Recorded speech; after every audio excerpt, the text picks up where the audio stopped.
큰 소리로 할 수 있는데 이렇게 자꾸 기침이 날캉말캉 이렇게 해가지고 큰 소리로 좀 못하는 게 있는데 좀 그게 좀 답답합니다.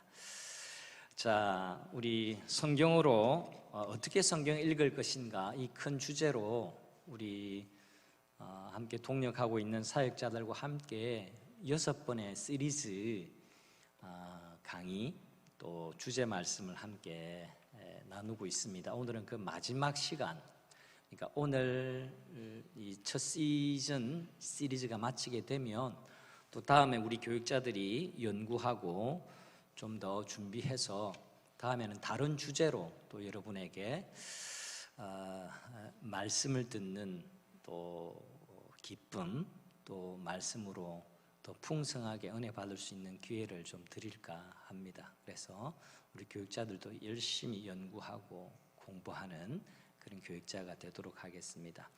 다음에 제가 지금 구상하고 있는 건 이제 큐티를 어떻게 할 것인가 이걸 하고 싶기도 하고요. 또 기도에 관해서 좀 더 주제 있게 깊이 있게 기도, 개인 기도, 중보 기도 뭐 이런 것에 관해서도 이야기하고 싶습니다. 그 다음에 공동체가 무엇이며 왜 공동체가 필요한가, 교회 공동체에 관해서도 이야기하고 싶기도 하고요. 이게 뭐냐니까 첫 주에 제가 말씀드린 신앙의 밸런스를 이제 조금씩 더 이제 구체화해서 강의를 좀 하고 싶다라는 이야기입니다. 아무튼 또 한 텀 쉬고 또 몇 주 있다가 또 준비가 되고 나면 또 시리즈 강의를 준비해서 성도님들과 말씀을 나누기로 하겠습니다. 오늘은 그 첫 주제 어떻게 우리가 성경을 읽을 것인가 이에 관한 6번째 시간 말씀의 제목을 한번 읽어보도록 하겠습니다. 같이 읽어볼까요? 성경으로 성경을 해석하기. 자, 말씀 읽는 게 그리 쉽지만은 않아요. 막연할 때는 어떤 큰 원리를 붙잡으면 되냐니까 성경으로 성경을 해석하는 이 원리가 굉장히 중요하다라는 겁니다.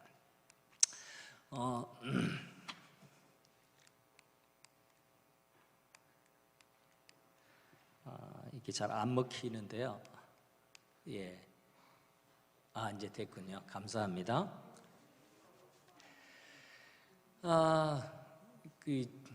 요즘은 잘 안 나타나는 사람이지만 여러분 자주 보셨죠?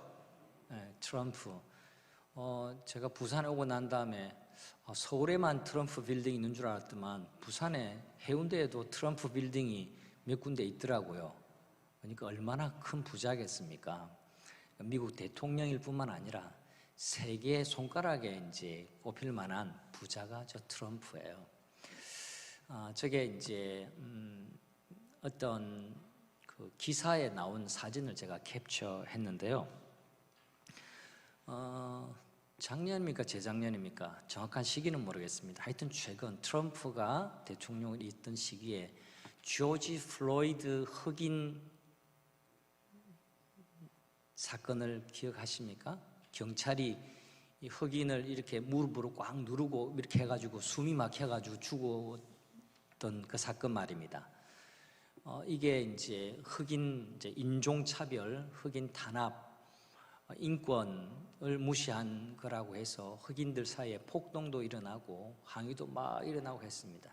그래서 백악관에서도 이 조지 플로이드 사건에 항의해서 사람들이 모여서 시위하고 막 그렇게 했습니다.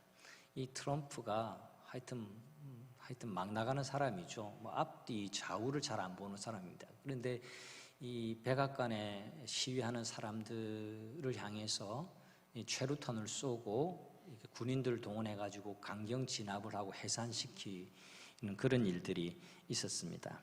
그렇게 시위하는 사람들 해산시키고 난 다음에 백악관 뒤편에 있는 교회를 향해 가면서 저게 이제 교회 입구에 교회 편말입니다. 그 앞에서 성경책을 이렇게 들고 이제 사진을 찍은 겁니다. 나는 오늘도 교회 갑니다. 이런 이제 하나의 그 언론 플레이죠. 이 사진을 보고서 어떤 분은 이렇게 글을 남겼습니다.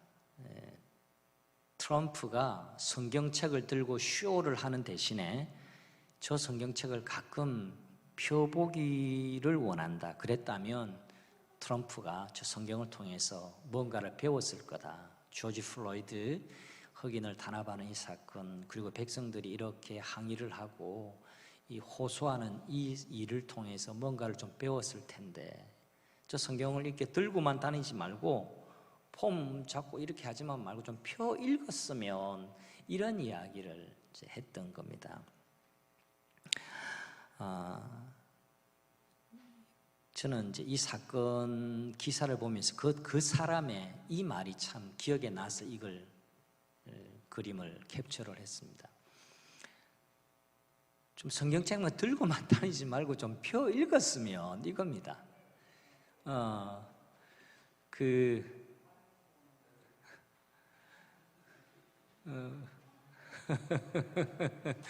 네, 그 강의를 이렇게 주거니 받거니 하니까 참 좋아요. 네. 성경책은 들고 다니라고 있는 게 아니라 펴 읽으라고 있는 거죠. 네. 누가 그러더라고요. 집에 제가 신학생 때인데 누가 제 자취하는 방에 와니까 두꺼운 성경이 있으니까, 이야, 이거 베고 자면 딱 좋겠다, 높이가 막 이렇게. 두꺼운 성경책은 그 베고 자라고 있는 게 아니라 좀 읽으라고 있는 겁니다. 여러분은 성경책을 어떤 의미로 들고 다니시나요? 베고 자려고 그리스도인이라고 표를 내려고? 그게 아니라 표 읽지 않으면 그게 5만 원짜리 성경이 됐든 10만 원짜리 성경이 됐든 아무 소용이 없다라는 겁니다. 이 사진 찍는 용, 이걸로는 성경의 가치를 증명할 수 없다라는 겁니다. 표 읽어야 된답니다. 표 읽어야 진리가 내 안으로 들어오게 되죠. 그만큼 성경을 읽는 것, 가지고 있는 게 아니라 읽는 것이 그만큼 중요하다는 것을 이야기해 주는 겁니다. 여러분, 성경이 너무너무 중요하다라는 것을 종교개혁 시대, 이 종교개혁 슬로건이 보여줍니다. 종교개혁의 5대 슬로건이 있는데 한번 읽어볼까요? 시작. 오직 성경, 오직 믿음, 오직 은혜, 오직 그리스도, 오직 하나님께 영광. 뒤에 있는 라틴어는 제외하겠습니다. 솔라 스크립투라. 그러니까 종교개혁의 방향이 뭔가, 종교개혁의 핵심이 뭔가, 이겁니다. 오직 성경에서만 하나님의 뜻을 발견하고, 오직 성경이 우리 삶과 우리 신앙의 기초가 된다, 바탕이 된다, 그걸 고백하는 겁니다. 그리고 오직 믿음으로만 구원 얻는다. 사제를 의지하고 또 선행을 이렇게 쌓고 그래가 되는 게 아니라 오직 믿음으로만 구원 얻는다, 그렇게 이야기합니다. 그리고 오직 은혜로만 구원 얻고, 오직 그리스도, 오직 하나님께 영광을 돌리는 것이 우리 삶의 목표다, 목적이다, 그걸 이야기하고 있습니다. 자, 오직 성경, 이건요, 글씨가 작아서 좀 안 보일 수 있지만요, 종교개혁의 핵심은 성경을 성직자만 독점하는 것이 아니라 성도들에게 돌려준 것이다. 이게 종교개혁의 핵심이에요. 종교개혁이 있기 전에는요, 이 성경책 신부와 사제, 이런 사람 외에는 성경을 가지지도 못하고 읽지도 못했어요. 그게 성경의 위치였습니다. 그러니까 성경 안에 있는 진리에 대해서 들으려면 교육을 받은 사제를 통해서 듣는 수밖에 없어요. 자기가 성경을 읽는다? 불가능했습니다. 그것도 그럴 것이, 성경책을 신성시했을 뿐만 아니라 라틴어 외에는 번역을 하지 않았어요. 그래서 루터가 독일어로 성경을 번역한 사건이 엄청난 사건이에요. 당시에 독일어라고 하는 것은 그냥 우리말이에요. 그런데 그 당시에 모든 책들, 괜찮은 지식의 내용을 담는 언어는 주로 라틴어로 썼어요. 철학, 문화, 예술, 또 종교, 이 모든 것은 다 라틴어로 되어 있었어요. 여러분, 일반적인 사람이 라틴어를 배울 길이 있나요? 없어요. 특권 계급, 특정한 계층, 그 다음에 성직자, 성직자의 자녀, 성직자 가문에 속한 사람들만 대학 가서 그걸 배우고 고급 언어를 배우고 고급 문화를 접하고 고급 지식을 전수받는 그런 시대였습니다. 근데 독일어, 이게 그냥 외국어 이게 아니라 평민의 말로 최초로 번역을 했다라는 겁니다. 그래서 독일어 성경이 출간됐다라는 것이 보통의 의미가 아닙니다. 자, 일반의 언어, 평민의 언어로 성경을 번역했다라는 것은요, 성경이 특권 계층, 특정한 성직자만이 읽을 수 있는 책이 아니라 누구든지 제한 없이 읽을 수 있는 책이다라는 것을 보여주는 사건이 성경 번역 사건이었어요. 예를 들면, 제가 오늘 성경은 안 가져왔습니다만, 신학교를 다니면 헬라어도 배우고 히브리어도 배우거든요. 열심히 하느냐에 따라서 잘 읽을 수 있느냐는 두 번째 문제고, 근데 여러분 가운데 헬라어나 히브리어 배운 사람 있습니까? 손 한번 들어보세요. 없잖아요. 없잖아요. 그런데 만약에 이게 우리나라 말로 안 전했다면 거기에 있는 진리의 말씀을 누가 지금 독점적으로 소유할 수 있을까요? 여러분같이 신학교 간 사람 말고 저랑 저 뒤에 우리 엄 목사님 같은 헬라 히브리를 배운 사람만 성경을 가지는 게 의미가 있는 거죠. 이해되시죠? 그래서 종교개혁은 뭐냐 하니까 오직 성경, 이 성경을, 성직자에게만 독점된 이 성경을 가져와서 백성들, 소위 평신도라고 하는 사람들에게 되돌려 준 것이 종교개혁의 핵심이라는 겁니다.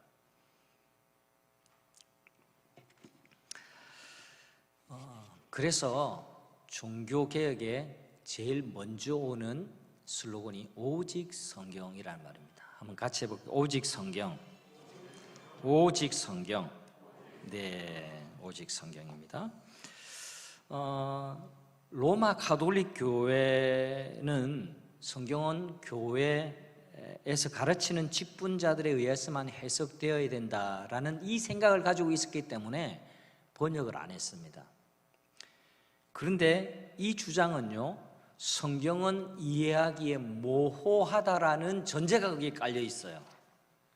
무슨 말인지 이해가 되십니까? 성경은 좀 어렵고 모호한 이야기이기 때문에 특별히 기름 부음 받은 사람, 특별히 부름을 받고 특별한 사제 훈련을 받은 사람만 해석하고 가르칠 수 있다. 이 말은 성경은 매우 모호한 책이다, 어려운 책이다라는 것을 전제한 겁니다.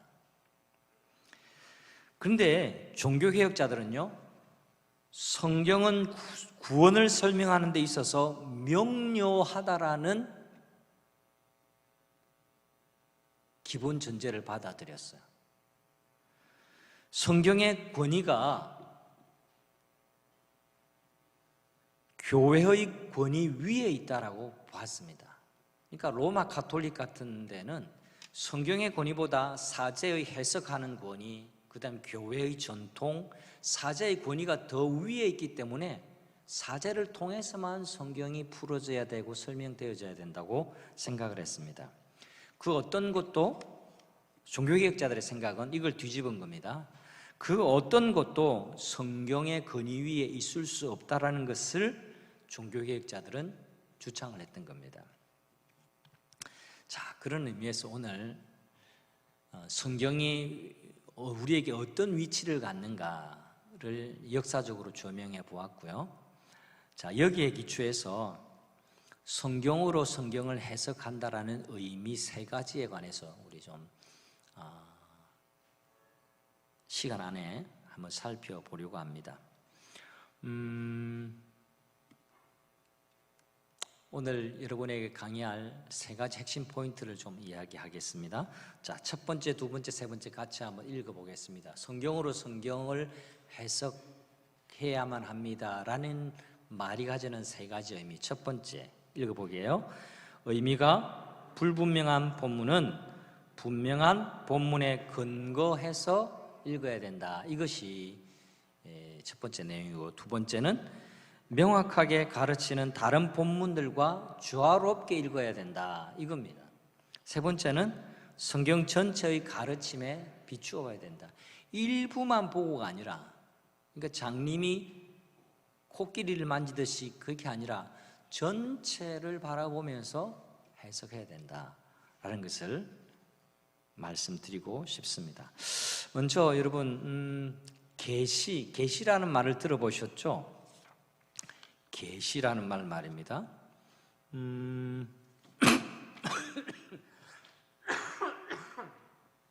죄송합니다.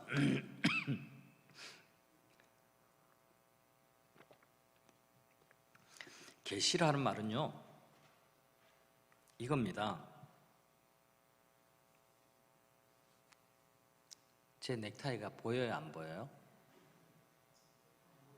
웃지만 마시고 대답을 하세요. 제 넥타이가 보여요, 안 보여요? 안 보이죠? 이제는 보여요, 안 보여요? 계시라는 말이 이거예요. 원래는 가려졌던 것이 계시해 주셨다라고 하는 이거예요. 가려졌던 커튼을 이렇게 벗겨주었다, 이겁니다. 이게 계시라는 거예요. 하나님이 우리에게 계시해 주시지 않으면 우리는 하나님을 알 방법이 없어요. 하나님과 우리는 너무너무 그 격차가 너무 커서 하나님을 알 수도 없을 뿐더러 느낄 수도 없어요. 근데 하나님이 하나님의 존재에 대해서 우리에게 이렇게 계시해 주셨어요. 하나님 보여주셨다라는 겁니다. 이렇게 계시해 주셨는데 두 가지의 계시가 있어요. 이게 이제 계시의 뜻이고요. 하나님은 어떻게 자신을 계시해 주셨냐니까 자연 계시를 통해서 하나님은 자신을 우리에게 보여주셨습니다. 여러분, 자연 만물을 통해서 하나님의 존재를 알려주시는 겁니다. 우리 주변에 정말 열린 마음으로 보면요, 하나님 아니고서는 설명할 수 없는 이 세상의 원리와 법칙들이 참 많아요. 참 많아요. 여러분, 봄이 되면 꽃이 피는 거 어떻게 여러분 설명할 수 있겠어요? 겨울 내내 죽었던 건데 아무런 생명의 흔적이 없는 것처럼 보였는데 봄이 되면 어김없이 살아나잖아요. 꽃이 피잖아요. 죽었는데 꽃이 피는 거예요. 여러분, 씨앗을 심는데요, 씨앗을 심는데 씨앗이 올라옵니까? 씨앗하고 전혀 다른 나무가 되고요, 그 나무에 열매가 맺히는 거예요. 우리 맨날 보고 살아서 그렇지 얼마나 신기한 일인지 모릅니다. 여러분, 우주의 크기를 이야기할 수 있습니까? 우주의 크기를 다 이야기할 수 없어요. 우주가 얼마나 큰지. 그죠? 지구가 23점 몇 도입니까? 27점, 갑자기 헷갈리네. 지구가 이렇게 있는 게 아니라 이렇게 있어가지고 사계절이 생기는 거예요. 지구가 이렇게만 있었으면요, 위쪽에는 얼어 죽고 이쪽에는 타 죽고 그래요. 근데 이 지구가 이렇게 있으니까 사계절이 이제 생기게 되고 우리가 안 타 죽고 안 얼어 죽고 사는 거죠. 여러분, 자동차가 100km만 넘어도 굉장히 속도감이 굉장한데 이 지구 자전이 뭔지 아시죠? 지구가 도는 이 속도는요 엄청납니다. 자동차보다 훨씬 더 빠릅니다. 정확한 과학적인 걸 지금 제가 잊었는데 270몇 km라든가 400몇 km라든가 그렇게 해요. 엄청난 속도로 우리가 지금 자전을 하고 있는데도 지금 앉아 있으면서 어지러운 분 계세요? 없잖아요. 이제 과학이 점점점 밝히는 내용들이 참 많아요. 의학 공부를 제대로 하면 할수록 하나님을 인정할 수밖에 없고요. 과학을 더 깊이 연구하면 연구할수록 하나님의 존재를 인정하지 않을 수가 없다라고 과학자들과 의학자들 중에 많은 분들이 그렇게 이야기를 합니다. 이게 이제 자연 계시라는 거죠. 그런데 이 마음이 부패하고 병들어서 이런 자연을 보고도 하나님을 발견하기보다 이 자연을 숭배하고 자연을 신격화하는 이 허상과 우상에 빠지는 게 또 인간의 존재죠. 그래서 자연 계시로 깨닫지 못하는 자들을 위해서 하나님은 특별한 계시로 우리에게 말씀해 주셨는데 그 특별한 계시가 66권 성경이라는 겁니다. 하나님의 뜻과 계획, 하나님이 어떤 뜻과 계획이냐니까 하나님의 구원의 뜻, 구원하시는 계획에 관해서 성경은 기록을 하고 있습니다. 성경은 백과사전이 아니에요. 우리가 가지고 있는 모든 의문과 질문에 대한 백과사전의 해답을 주시는 책이 아니라 하나의 의도된 책이에요. 무엇을 의도하고 있어요? 구원에 관한 계획과 하나님의 뜻에 대해서 명확하게 설명하고 있는 책이 성경책이라는 겁니다. 그래서 우리 구원에 관한 계시를 담은 책이 성경 66권입니다. 자, 계시의 뜻을 제가 말씀을 드렸는데요. 이렇게 한번 생각해 보십시오. 하나님은 어떤 비밀을 꽁꽁 숨겨두시기 위해서 성경을 주신 게 아니라 하나님은 그 놀라운 비밀, 이 미스테리가 아니라 시크릿 말입니다. 시크릿 아니라 미스테리, 거꾸로 이야기했네요. 이건 아무에게도 안 알려줘야지. 이런 뉘앙스가 시크릿이라면 미스테리는 도무지 이해할 수 없어. 너무나 신비로워, 어메이징해, 놀라워. 이런 느낌이 미스테리예요. 우리 머리로 다 해석할 수 없는. 하나님은 그 놀라운 비밀을 알려주시기 위해서 성경을 기록해 주신 거죠. 그런데 모호함이 발생할 수밖에 없습니다. 왜냐하니까 인간의 언어의 한계 때문에 그래요. 여러분, 말로 뭘 다 할 수 있나요?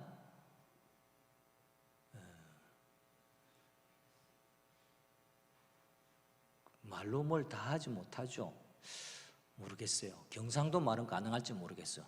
부르죽죽하다 뭐 이런 것들, 거무태태하다 뭐 이건 모든 걸 포괄하고 있기도 한데, 근데 우리의 언어가 가진 한계는 분명히 있습니다. 보고도 다 설명해 내지 못하고 다 담아내지 못하는 언어의 제한성이 있어요. 이런 언어의 제한성과 언어의 한계 때문에 성경이 약간 어려울 뿐이지 하나님은 명확하게 하나님의 뜻과 계시를 여기에 담아 주려고 하셨습니다. 이런 한계적인 상황, 모함을 포함한 단어나 문장의 내용은요 있는데 이걸 어떻게 해야 되냐? 그러면 그때는 더 분명한 본문을 통해서 더 명확하게 알 수 있고 알아야 한다라는 게 뭐냐니까 위에 파란 헤드라인 다시 한번 읽어보겠습니다.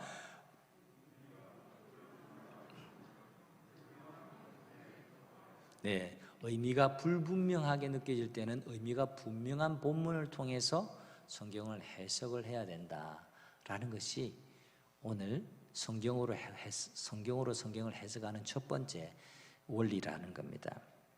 하나의 예를 보겠습니다. 오늘 마태복음 6장 20절 말씀을 읽었는데요. 같이 성경 구절 읽어보겠습니다. 시작.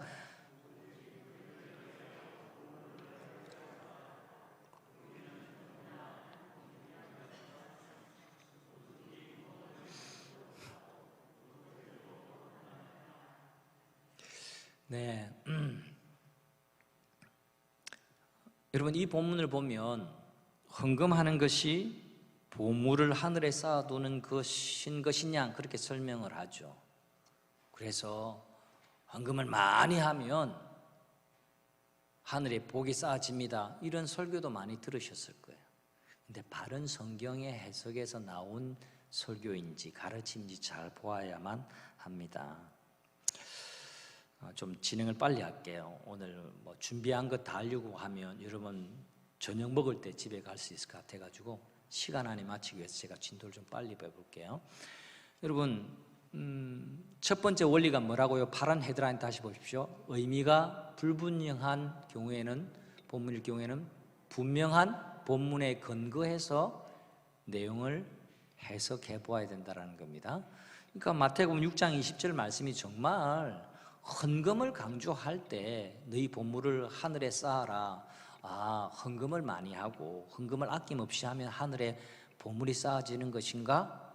이렇게 하는 것이 바른 성경 해석이 아닐 수 있습니다. 의미가 불분명한데 분명한 다른 예를 한번 들어볼게요. 여러분 누가복음 12장 33절 34절 좀 오늘 글씨가 좀 작네요. 여러분 보이십니까? 아래쪽에 파란 글씨 보이세요? 눈이 좋으시네 저보다. 밑에 거 한번 읽어보겠습니다. 위에 본문은 우리가 읽었으니까 밑에 본문 시작.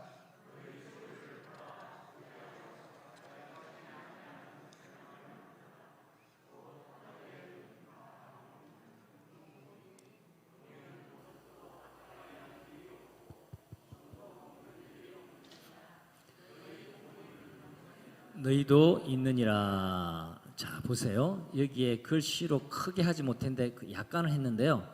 자 위에 마태복음 6장 20절이 속한 데는요 보물, 하늘이라는 말이 있습니다. 근데 같은 가르침을 볼 때는요 또 하늘, 보물이 어떤 식으로 누가복음에는 설명되고 있냐 하니까 보세요. 너희 소유를 팔아 뭐하여? 구제하여. 오늘 구제에 관한 예루살렘 교회 이야기 생각해 보세요. 너희 가진 그것을 통해서 가난한 사람을 돕는 그것 하여서 낡아지지 아니하는 배낭을 만들어라. 그 낡아지지 않은 배낭이 뭐라고요? 하늘에 둔 보물이다. 거기에는 도둑이 없다, 좀도 없다. 너희 보물이 있는 곳에 너희도 있다. 그렇게 말씀하죠. 누가복음에 보니까 뭡니까? 교회에 헌금궤에 봉투 적어서 헌금 많이 하는 것, 이걸 이야기하는 겁니까? 아니면 너희 가진 그 재물을 통해서 가난한 사람을 돕는 것, 이걸 이야기하는 겁니까? 후자죠. 네. 그렇다고 교회 헌금하지 마라 이런 가르침이 아니라, 그러니까 단순한 내가 할 것 교회에 좀 이렇게 헌금하는 그것 이야기하는 게 아니라 내 삶 전체가 내 남은 소유도 내 소유에 사용하는 방식이 내 주위에 있는 가난한 사람을 위해서 구제하는 것, 내가 끊임없이 관심 가지고 이것을 위해서 내 시간도 내고 내 물질도 사용하고 이렇게 하는 게 낡아지지 아니하는 배낭을 갖는 거다. 그리고 하늘에 보물을 쌓아두는 거다. 그렇게 누가복음은 설명하고 있습니다. 그렇기 때문에 마태복음 가지고 여러분 헌금 많이 하면 하늘에 보물이 많이 쌓여집니다. 이렇게 설교하는 건 맞아요, 틀려요? 맞아요, 틀려요? 틀린다라는 겁니다. 설교의 맥락이 여러분 우리가 부자교회 아니더라도 우리는 끊임없이 가난한 사람들을 돌봐야 됩니다. 그게 복받는 비결입니다. 그게 우리가 낡아지지 아니하는 배낭, 그 튼튼한 배낭 가지고 있으면 하나님께서 나중에 크게 부어주실 때 다 받을 수 있죠. 근데 구멍이 숭숭 나고 그런 얄팍한 배낭 가지고 있으면 하나님이 복을 주려고 해도 그거 다 담아내지 못하잖아요. 이런 설교는 틀려먹은 게 아니겠죠. 이해되세요? 지금 방금은 제가 설교한 게 아니라 강의한 겁니다. 그러니까 바른 성경의 해석 위에서 바른 설교가 나오고 바른 적용이 나오고 삶의 방향성이 정해진다라는 것을 말씀드리는 겁니다. 그래서 너무 단순화해서 성경을 해석하고 내가 받아들이고 싶은 대로 받아들이면 안 되고, 명확하게 다른 본문에서는 이것을 무엇이라고 말씀하고 있는지에 관해서 함께 살펴보는 것이 성경으로 성경을 해석하는 원리 첫 번째라는 겁니다. 그게 뭐라고요? 의미가 불분명한 본문을 만날 경우에는 의미가 분명한 본문을 통해서 그 뜻을 바로 알아야 된다라는 겁니다.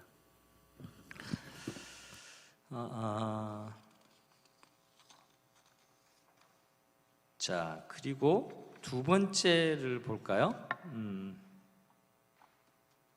두 번째 원리. 두 번째는 명확하게 가르치는 다른 본문들과 조화롭게 해석해야 된다라는 이 원리입니다.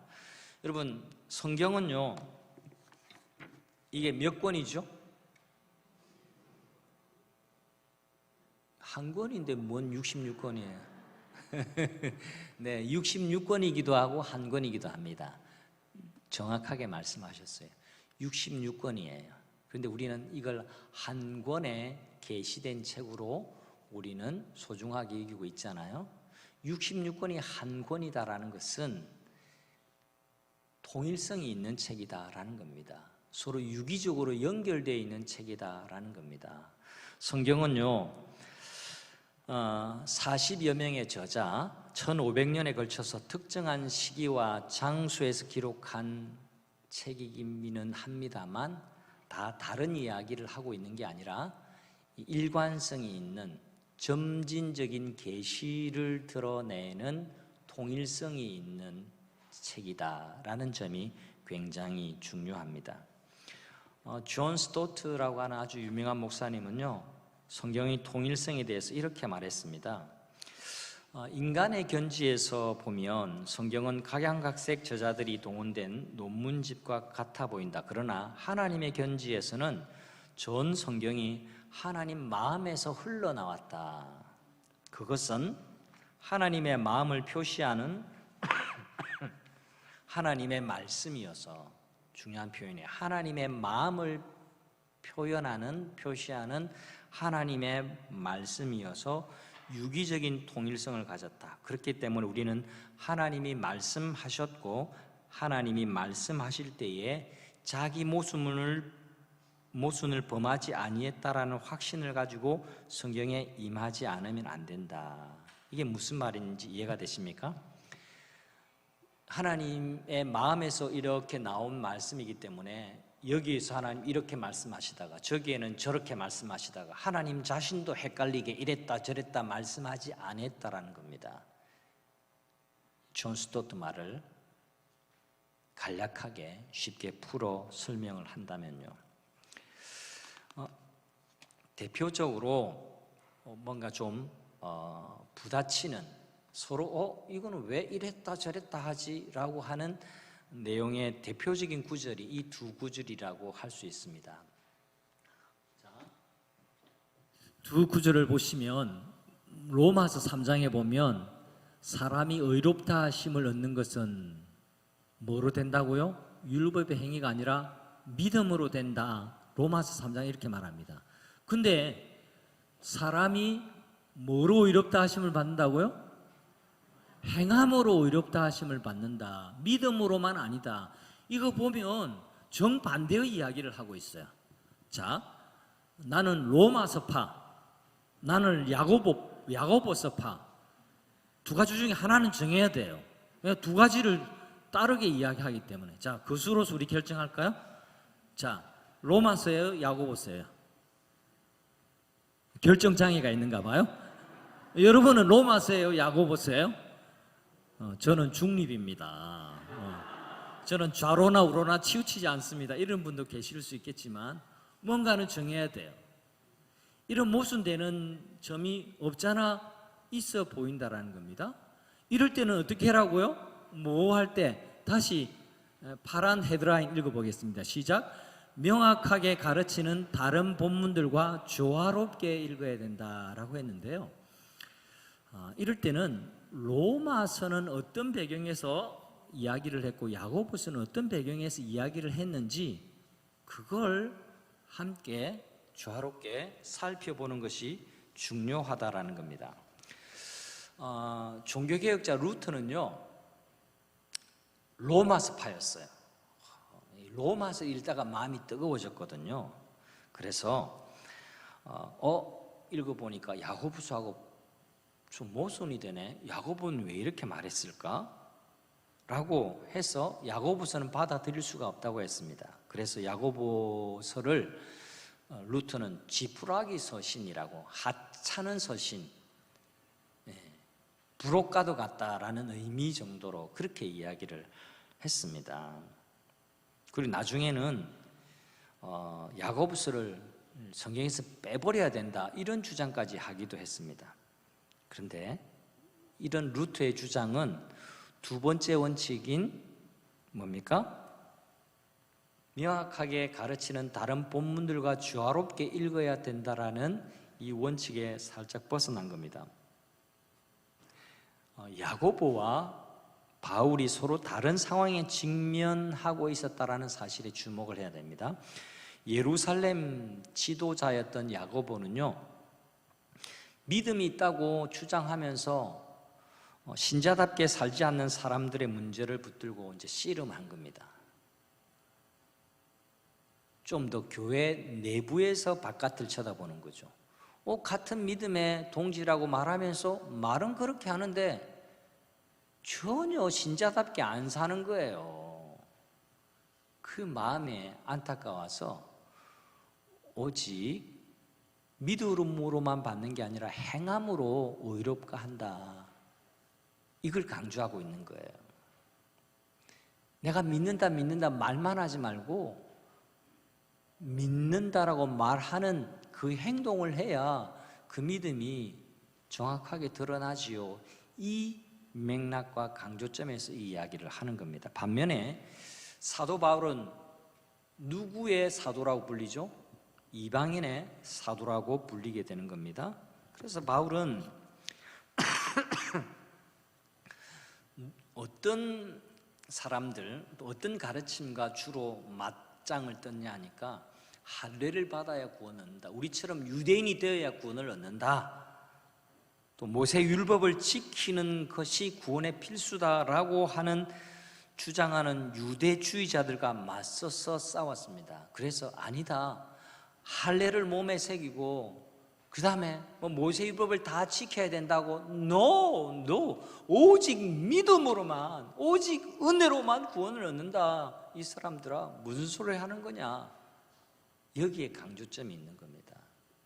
이게 전혀 다른 이야기가 아니라 강조점이 어디에 있고 어떤 배경에서 이 가르침이 나왔냐 하는 것이 대단히 중요합니다. 이제 세 번째 원리를 마지막으로 하고 전체 강의를 좀 마치려고 하는데요. 세 번째는 성경 전체의 가르침에 비추어 읽어야 한다라는 겁니다. 성경 각 권이 아니라 전체가 어떻게 말씀을 하느냐. 여러분, 성경은 하나의 거대한 이야기입니다. 빅 스토리죠. 구약과 신약으로 구분되어 있기는 하지만 책은 분리가 되어 있지 않습니다. 성경은 다양성과 함께 일관성을 가진 책으로 구성이 되어 있죠. 그래서 이 크리스토퍼 라이트라고 하는 구약학자는요, 성경이 다양성이 있지만 일관성이 있는 책이다라는 것을 이렇게 표현을 했어요. 이 표현이 굉장히 이제 중요한데 이 표현을 같이 한번 읽어보도록 하겠습니다. 저는 지워주셔도 되고요. 글자가 다 나오게 해주시면 좋겠습니다. 같이 한번 천천히 읽어보겠습니다. 늘 구약을, 성경을 이렇게 늘 연구하고 살았던 학자가 뭐라고 이야기했는지 한번 귀 기울여 볼 만합니다. 같이 읽어봅니다. 시작. 성경은 잘 다져진 수로를 따라 한 방향으로 고요하게 흐르는 운하와 같은 것이 아닙니다. 성경은 굽이치고 넘실대는 거대한 강과 같습니다.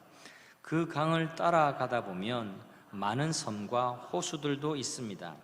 어떤 곳에서는 물이 잔잔하고 깊고 조용하며 또 어떤 곳에서는 거대한 바위들이 있어 물살이 빠르고 거대한 소리가 나며 햇빛을 눈부시게 반사합니다.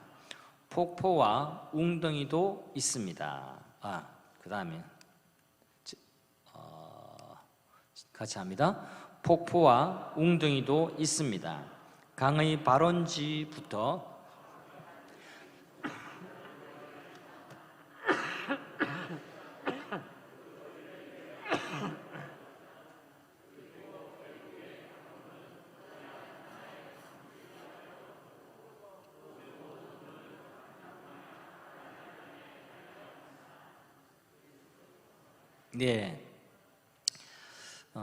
좀 긴 문장을 읽었습니다만 이건 특정한 부분을 전체에 비추어서 읽어야 된다. 여러분, 지금 흘러오는 이 물이 어디서부터 흘러온 물인지를 생각하면 참 신비해요. 제가 캐나다에서 로키 산맥을 간 적이 있는데요. 거기는 산에 빙하가 있어요. 빙하. 수십 미터 얼음 덩어리가 있는 그 산이 눈앞에 있는데 그게 이제 녹아서 수정 같은 호수를 이루게 되고 그게 막 굽이치는 강을 형성하고 이 강이 흘러 태평양으로 이제 들어가게 되는 거죠. 물이 흘러 어디로 가는 건지 생각해보면 참 신기해요.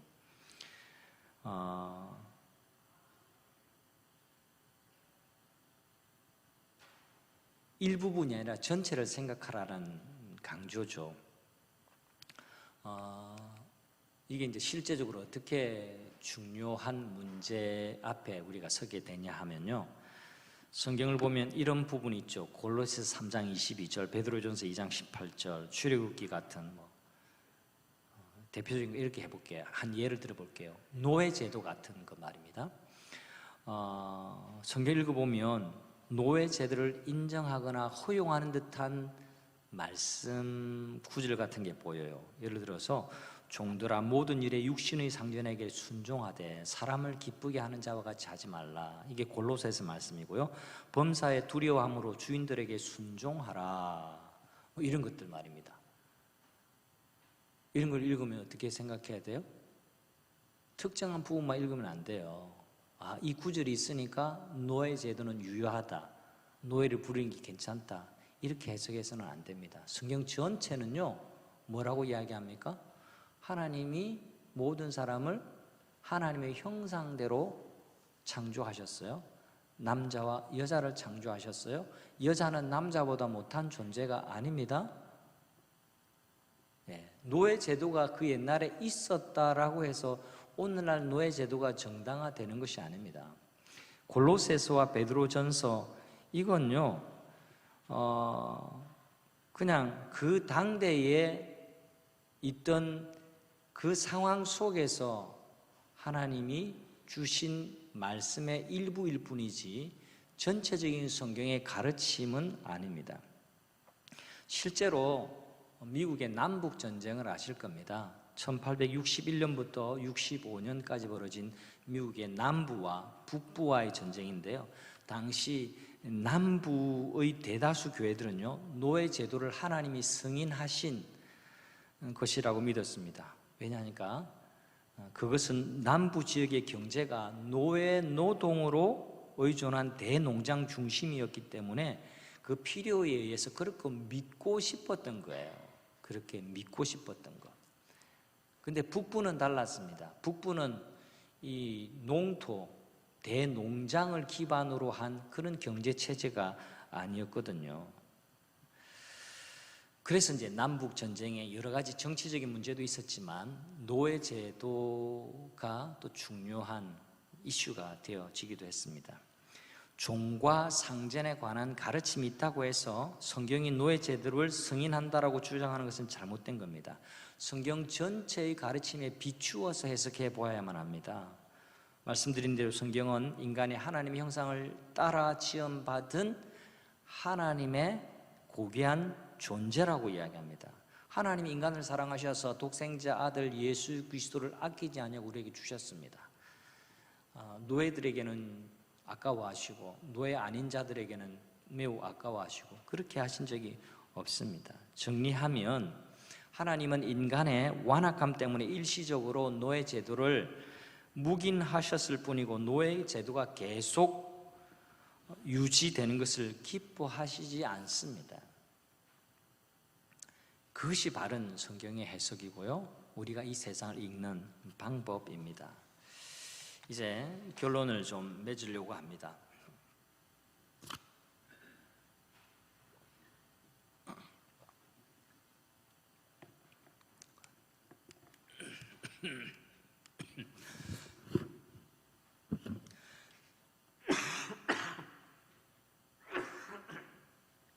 이 세 가지를 마음에 담아가시면 오늘 강의 잘 들은 겁니다.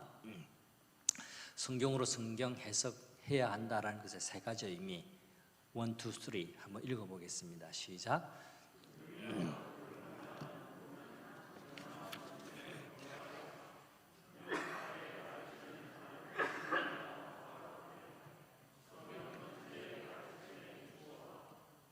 네, 이 세 가지를 꺼내놓고 항상 염두에 두고 성경 읽으시면 여러분이 매달 구입해서 경건의 생활에 또 무기로 삼고 있는 그 복 있는 사람도 더 잘 읽힐 겁니다. 그리고 성경이 너무 어렵다 이 생각도 좀 내려놓으시고요. 그래서 성경을 보조하는 가르침들이 오늘날만큼 잘 돼 있는 경우도 없습니다. 목사가 설교해드리죠. 경건의 책자도 있죠. 또 추석 성경이 얼마나 많습니까? 근데 중요한 것은 내가 읽고 더 가까이, 내 가슴과 더 가까이 읽어보고 나의 말씀으로 요리 재료로 삼아서 내가 섭취하고 내가 진짜 그 말씀을 먹는 것이 중요합니다. 말씀에 대해서가 아니라 말씀을 진심으로 사랑하고 말씀을 매일매일 실제로 먹는 먹방, 아무리 백날 봐도 배 안 부릅니다. 먹방 채널만 보지 마시고 성경을 진짜 내가 먹방을 하세요. 그래서 성경을 너무 어려운 장애물 같은 그런 책으로 인식하지 말고 6번의 강의 내용 필요하신 분은 강의안도 저희들이 드리려고 합니다.